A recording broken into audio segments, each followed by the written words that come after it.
पिछले भाग में हमने सुना कैसे देवताओं के वरदानों से वायुपुत्र हनुमान का जन्म हुआ। देवताओं के वरदानों से विभूषित वे अपार बल और चमत्कार के धनी बने। बचपन, जब मन मासूम होता है, आंखों में जिज्ञासा होती है और हर दृश्य एक नया खेल बन जाता है। ऐसे ही अपने बचपन में पवन पुत्र हनुमान जी ने आकाश की ओर देखा, जहां लाल लाल गोल चमकता हुआ सूर्य दमक रहा था। नन्हे हनुमान की आंखों ने उसे कोई तेजस्वी देवता नहीं, बल्कि एक पका हुआ रसीला फल समझ लिया। और फिर शुरू हुई बाल हनुमान की अद्भुत लीला। बाल्यकाल में हनुमान जी कितने भोले और चंचल थे। एक दिन उन्होंने आकाश की ओर देखा। नीले आकाश के बीच सुनहरी किरणों से चमकता, अग्नि सा दमकता सूर्य देवता प्रकट हो रहे थे। पर उस नन्हे बालक की दृष्टि में वह कोई तेजस्वी देवता नहीं, बल्कि एक लाल लाल गोल मटोल पका हुआ फल था, जैसे किसी पेड़ पर टंगा हो और बस तोड़ने की प्रतीक्षा कर रहा हो। हनुमान जी की आंखों में चमक आ गई। अरे, कितना सुंदर फल है, इसे तो मुझे अवश्य खाना चाहिए। और फिर क्या था, वे जरा भी नहीं रुके। न सोचा कि यह फल कितना दूर है, कौन है, बस उछल पड़े, अपने छोटे छोटे पैरों से छलांग लगाई और देखते ही देखते आकाश की ओर उड़ चले।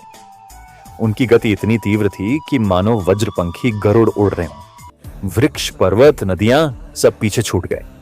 छोटा बालक हनुमान केवल उस फल को पाने के लिए आकाश चीरता हुआ दौड़ा चला जा रहा था। धरती से यह दृश्य देखकर सब चकित हो उठे। अरे, यह बालक है या कोई दिव्य शक्ति? पर हनुमान जी तो अपने बाल सुलभ खेल में मग्न थे। उनके लिए यह कोई साधारण क्रीड़ा नहीं थी। यह उनके बाल्य रूप का मासूम विश्वास था कि जो दिख रहा है वह अवश्य पाया जा सकता है। हनुमान जी आकाश की ओर बढ़े ही जा रहे थे। उनकी आंखों में वही लाल फल सूर्य बस छाया हुआ था। वे पास पहुंचे और सूर्य देव को पकड़ देने ही वाले थे कि देवताओं में हलचल मच गई। सूर्य तो पूरे जगत का जीवन है। यदि यह बालक इसे निगल लेगा तो सृष्टि का क्या होगा? दिन रात का क्रम टूट जाएगा, अंधकार ही अंधकार फैल जाएगा। देवताओं ने इंद्र से प्रार्थना की, देवेंद्र, यह बालक सूर्य को ग्रसने चला है, इसे रोकी, नहीं तो समस्त जगत संकट में पड़ी डीडी अच्छ जाएगा। इंद्र ने अपनी दिव्य दृष्टि से देखा। उन्होंने पाया कि यह कोई साधारण बालक नहीं है, बल्कि अद्भुत तेज से युक्त है। फिर भी धर्म की रक्षा के लिए उन्हें हस्तक्षेप करना ही पड़ा। इंद्र ने अपने हाथ में वज्र उठाया और आकाश में प्रकट हुए।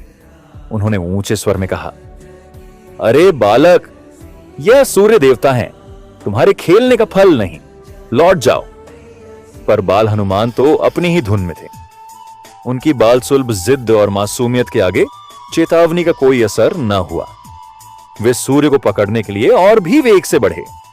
तभी इंद्र ने क्रोधित होकर अपना वज्र फेंका।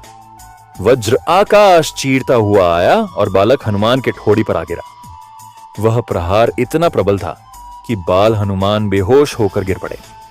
उनकी ठोड़ी चोट खा गई और तभी से उन्हें हनुमान नाम प्राप्त हुआ, अर्थात जिनकी हनु ठोड़ी घायल हुई हो। उनके गिरते ही संपूर्ण जगत में हाहाकार मच गया। पवन देव अपने पुत्र को इस दशा में देख क्रोध से भर उठे। उन्होंने अपना संचार रोक दिया। पवन रुकते ही संसार में प्राण वायु ठहर गई। प्राणी व्याकुल होने लगे। जीवन संकट में पड़ गया। देवगण घबरा उठे। अब तो सबको समझ आया, ये कोई साधारण बालक नहीं है, ये तो पवन पुत्र है, दिव्य शक्ति का अवतार है। यदि पवन देव क्रुद्ध हुए तो सृष्टि ही ठहर जाएगी। देवगण व्याकुल होकर ब्रह्मा जी के पास पहुंचे और बोले, प्रभु, यदि पवन देव की प्रसन्नता वापस नहीं मिली तो यह सृष्टि ही विनाश को प्राप्त होगी। कृपा करके समाधान कीजिए। ब्रह्मा जी तुरंत वहां पहुंचे जहां पवन पुत्र अचेत पड़े थे। उन्होंने अपने करकमलों से बालक के सिर को सहलाया और दिव्य वर से उन्हें पुनः होश में लाया। जैसे ही हनुमान जी ने नेत्र खोले, पूरा आकाश आलोकित हो उठा। तभी सभी देवता एक एक करके वहां आए और बालक हनुमान को दिव्य वरदान देने लगे। ब्रह्मा जी बोले, वत्स, तुम्हें कोई भी अस्त्र शस्त्र कभी नहीं मार पाएगा। तुम अमर रहोगे और अद्भुत बल से युक्त रहोगे। शिव जी ने आशीर्वाद दिया, तुम में मेरा अंश रहेगा, तुम्हारा पराक्रम अपार होगा, तुम अदृश्य हो सकोगे, रूप बदल सकोगे और संकट मोचक कहलाओगे।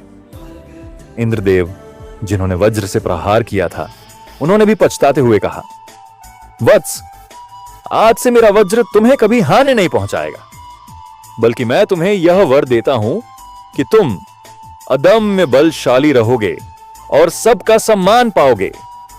सूर्यदेव, जिन्हें फल समझकर पकड़ने दौड़े थे, उन्होंने कहा, हनुमान, तुम मेरे ही समान तेजस्वी बनो। मैं ही तुम्हारा गुरु बनूंगा और तुम्हें अद्वितीय ज्ञान दूंगा। वरुण देव बोले, पानी कभी तुम्हें डुबो नहीं सकेगा। अग्निदेव ने कहा, अग्नि कभी तुम्हें जला नहीं पाएगी। यमराज ने वर दिया, मृत्यु तुम्हारे पास कभी नहीं आ सकेगी, तुम चिरंजीवी रहोगे। और इस प्रकार सभी देवताओं ने मिलकर उस बालक को ऐसी ऐसी शक्तियां प्रदान की जो त्रिलोक में और किसी को न मिली। पवन देव का क्रोध शांत हुआ, जीवन फिर से गति में आया, सृष्टि ने चैन की सांस ली। और इस प्रकार बाल हनुमान न केवल अद्भुत बल और ज्ञान से संपन्न हुए, बल्कि वे देवताओं द्वारा पूजनीय भी बन गए। उनकी कथा, उनका साहस और उनकी भक्ति सदा सदा के लिए अमर हो गई। वरदानों से विभूषित होकर भी हनुमान जी तब तो अभी छोटे ही थे। बचपन की चंचलता और शरारतें उनमें भरपूर थीं। बल अपार था, ऊर्जा अपार थी और मासूमियत भी उतनी ही अपार थी। जहां जाते अपनी अद्भुत शक्तियों से हंसियों और साधुओं को आश्चर्यचकित कर देते। कभी पहाड़ उखाड़ लाते, कभी किसी आश्रम का सामान उठा लाते, तो कभी दस्युओं के ध्यान में विघ्न डाल देते। बाल हनुमान की इन लीलाओं को देखकर ख़ुशीगण सोचने लगे, यदि यह बालक ऐसे ही अपनी शक्तियों का प्रयोग करता रहा तो संसार में संतुलन कैसे रहेगा। तभी ऋषियों ने मिलकर उन्हें एक अद्भुत शाप वरदान दिया। तब ऋषिगणों ने आपस में विचार किया और बोले, यह बालक तो अपार शक्तियों से संपन्न है, पर यदि यह अपनी चंचलता में ऐसे ही अपनी दिव्य शक्तियों का प्रयोग करता रहा तो संसार में अनुशासन और संतुलन कैसे बना रहेगा। इसकी अपार शक्ति स्वयं इसके लिए भी संकट बन सकती है। फिर सभी महर्षियों ने मिलकर हनुमान जी को वरदान के रूप में शाप दिया, वत्स, तुम अद्भुत बल, ज्ञान और पराक्रम से युक्त हो, परंतु अब से तुम अपनी इन शक्तियों को स्वयं याद नहीं रख पाओगे। जब भी तुम्हें इनका स्मरण कराना होगा, कोई महान पुरुष, कोई महात्मा या कोई भक्त तुम्हें तुम्हारा सामर्थ्य याद दिलाएगा, तभी तुम्हारी सुप्त शक्ति जागृत होगी और तुम असंभव को संभव कर दिखाओगे। यह शाप वरदान एक साथ था, क्योंकि इसने हनुमान जी की दिव्यता को और भी विशिष्ट बना दिया। अब उनकी शक्तियां आवश्यकता पड़ने पर ही प्रकट होती। उनकी महिमा उनके भीतर सोई रहती और उनका तेज तब जागता जब कोई संकट मोचन की पुकार करता। इसीलिए तो आगे चलकर राम कथा में जाम्बवंत ने उन्हें याद दिलाया, हे पवन पुत्र, तुम तो सबसे शक्तिशाली हो, तुम्हारे समान कोई नहीं। तुम समुद्र लांघ सकते हो, लंका पहुंच सकते हो। और तभी उनकी सुप्त शक्तियां जाग उठीं और उन्होंने असंभव को संभव कर दिखाया।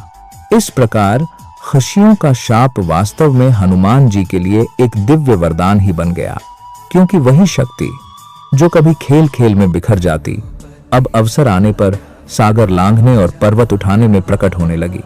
यही कारण है कि संकट के समय जब कोई भक्त पुकारता है, जय हनुमान ज्ञान गुण सागर, तो पवन पुत्र की सुप्त महाशक्ति जाग उठती है और वे हर युग, हर काल में संकट मोचन बनकर प्रकट होते हैं।